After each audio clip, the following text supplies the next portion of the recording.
Did you see the little subtle things he do? He just made the guy miss. You see that little shot up near the liver? Nobody's seen that.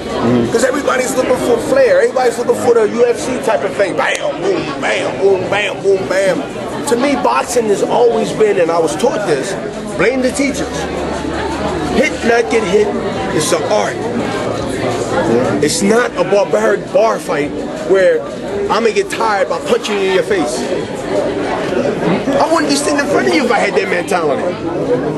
I wouldn't be making $10 million a pop if I had that mentality. I would be long gone. How did I outlast Antonio Gatti?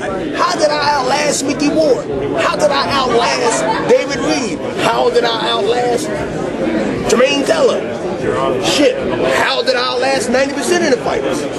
How did I do that? And that's special. Just tell me, maybe I'm different. I'm trying to find an answer like you. How the hell I continue to do this? Can you give me some help on it? What do you think?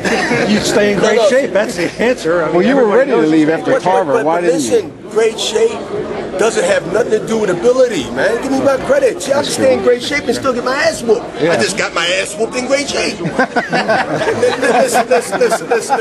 man. I'm so witty. It's a shame. I'm my worst enemy when it comes to intellect. I think it has a lot to do with, of course, the master upstairs. Got to give that credit. But I think it has a lot to do with lifestyle and willing to learn no matter how old I am. I watch tapes constantly of old fighters, young fighters, new fighters. I went to New York City to watch a guy named Giorgio Terran. Giorgio Terran, Spanish kid from the showbox fight. Showbox fight. I'm ringside.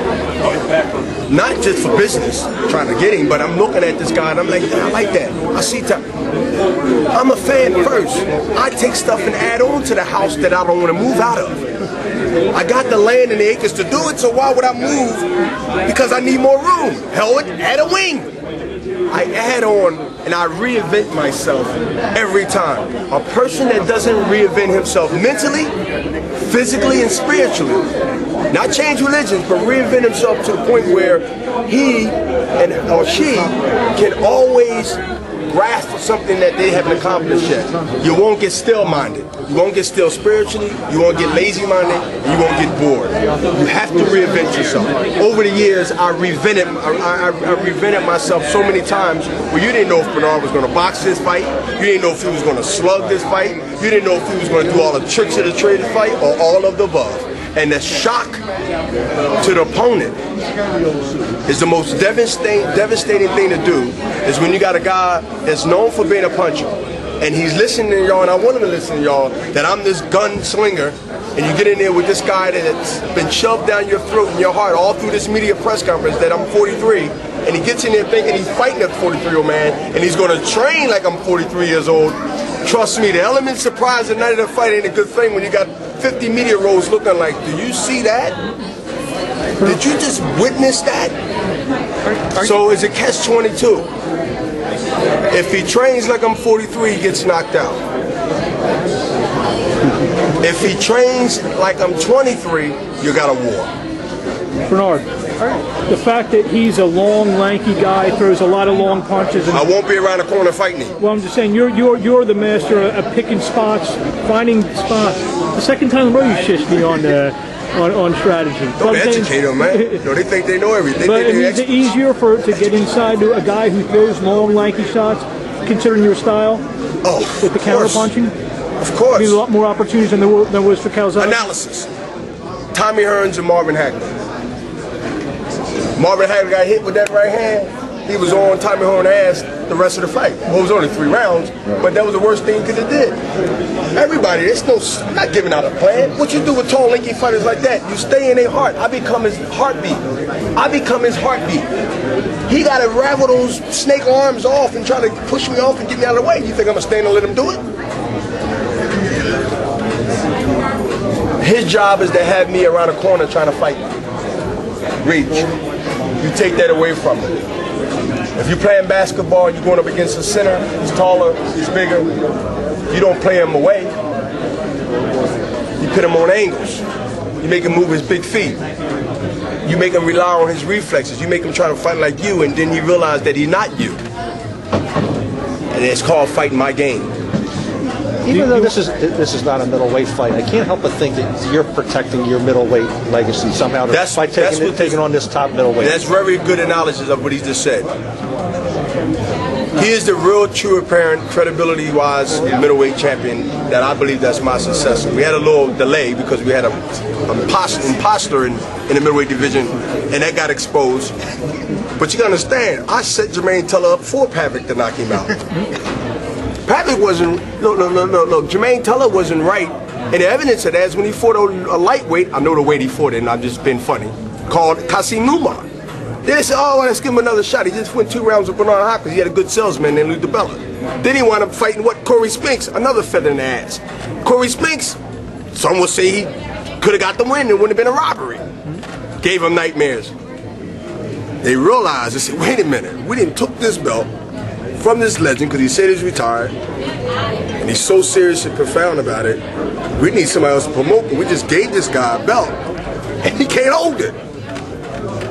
That's just not getting beat. Kelly Pavic comes along out of the dungeon of Ohio. The last time you heard of Columbus, Ohio was when you heard of Columbus, Ohio, you heard of Boom Boom Mancini. So now here comes this guy out of the basement. He's a real blue collar worker because he come from different environment but the same mentality I've come from. See, I'm the blue collar worker that still think and be around and respected by what? The blue collar worker. I never went co-op. So now,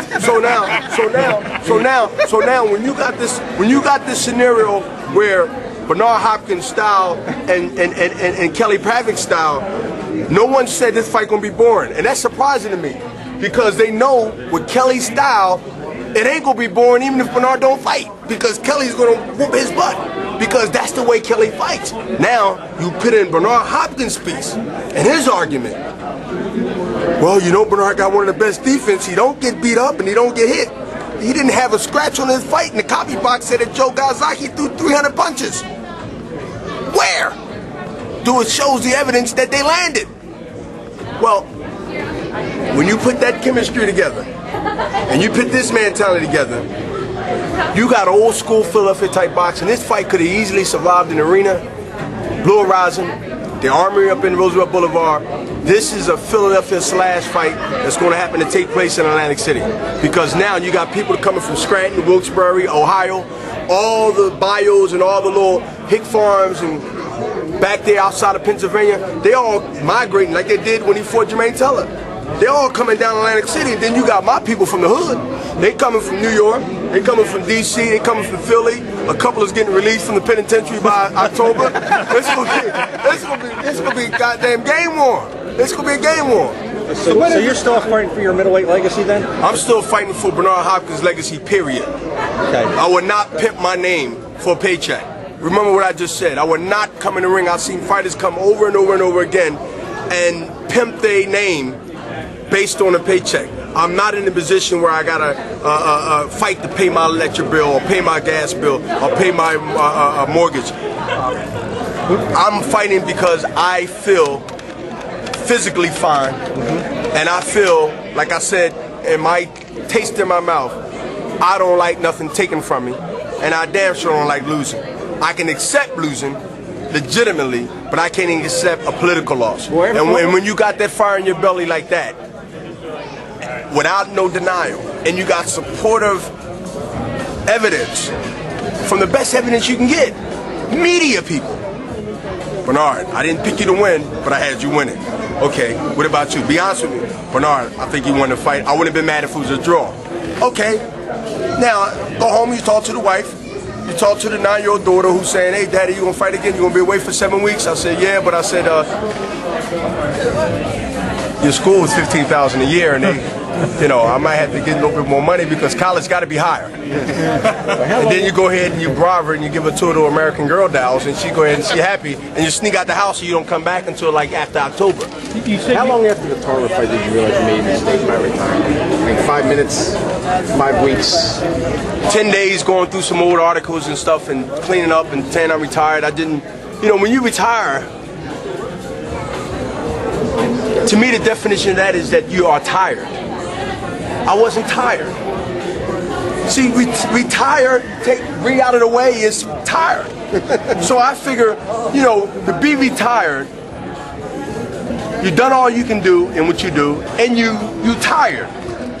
I didn't feel tired, and I didn't feel that I left the game of boxing without 3 more big fights that I know I can extend my legacy even further. And you gotta remember, Tarver fight and then a Winky fight. There's been 2 fights and then a Joe Galzaki fight since the Tarver fight, and this is my 3rd one. But if you look at the fights between Tarver and Kelly Pavitt, I picked the toughest, undefeated fighters in the game. And guess what? If you analyze the outcome, win, lose, or draw, the losses are controversy losses. So if you look at the fights, it's arguably said that the fights with Jermaine Teller, the 2, I didn't lose. And then you look at the Joe Galzaki fight, it would be some that will argue you in the media that I didn't lose that fight. So realistically, the only time that I believe I lost a fight was with Roy Jones Jr. in 1993 in RFK Stadium when we fought for the IBF Middleweight Championship of the World. And that's no denial. What about your first fight? The first fight's in '88? No, your first fight ever. Yeah, the 4-rounder? Yeah, you lost. Well, that don't count. On that In Atlantic City. In Atlantic City. On that same note, you said you feel Playing Mitchell. you feel good. You want to respond to Freddie Roach's comments? No, because I think Freddie Roach is really concerned about Bernard Hopkins fighting Path 43.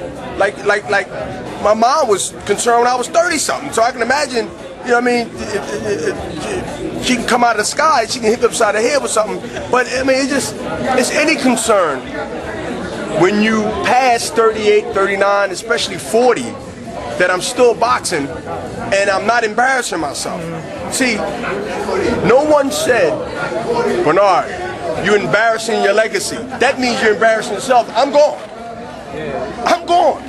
What they're saying is, Bernard, I had you winning. Bernard, this or Bernard, that. To me, that's saying you're not done. That's saying that you still have something to compete, at least in this era of boxing.